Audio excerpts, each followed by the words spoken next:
Well, welcome back, everyone. You know, if you have kids, it can be a joyous occasion, but it can also be very stressful. And here to help us out with parenting stress is Erin Moran-Wiley. She is the CEO and owner of the Willow Center. Welcome, Erin. Thanks for having me back, Chris. All right, so I feel like this topic could be at least an hour long, but... Easily.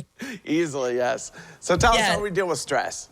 Sure. I mean, you know, easier said than done. But so I can give you some ideas, but I always remind my own clients, if I give you ideas and you don't try them, they don't work. So if I give you a suggestion and you happen to hear it today, maybe try it out and see if it works for you. I have raised 2 boys now who are both graduating from college in May. And so I feel like I do speak from a position of authority because I've been through the trenches and it was hard. The first thing is self-care. And I appreciate that if I were a young parent and someone told me that, I would probably laugh in their face because it feels like there's no time. But let me give you my best tip for how to find time, because that's really what it is. We can take care of ourselves. We know what to do. We know we should take a walk, maybe do some yoga, de-stress, make some healthier food instead of grabbing fast food, but they all take time.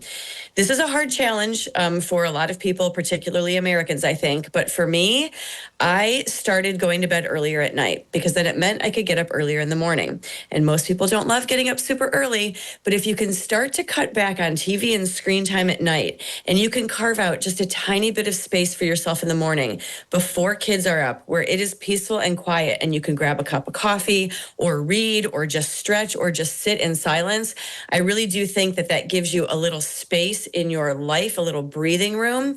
So my first tip is to try to find a way to carve out time for yourself. And if it means giving up something you enjoy like TV, I think it will be worth it in the end, and it's worth the experiment. My second tip would be try to find some way to move. Even if it means just when you go to get your mail at the end of the day, you just walk around the block or the cul-de-sac before you bring it in the house. Moving your body releases natural endorphins that will make you feel less stressed and will help you be calmer and will help you sleep better, which ultimately is another great way to feel a little more relaxed and less stressed.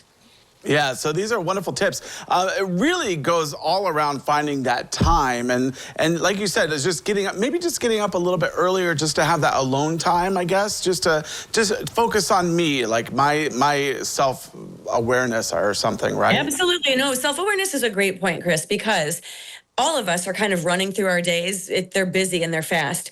And if you aren't mindful and you don't make decisions before you do things, then you do kind of just run through them. I know for me, getting up an hour earlier was difficult, but when I started doing it, I had a minute to breathe before my kids were begging to get out of a crib or coming in my room and asking for pancakes or, you know, what they needed for school.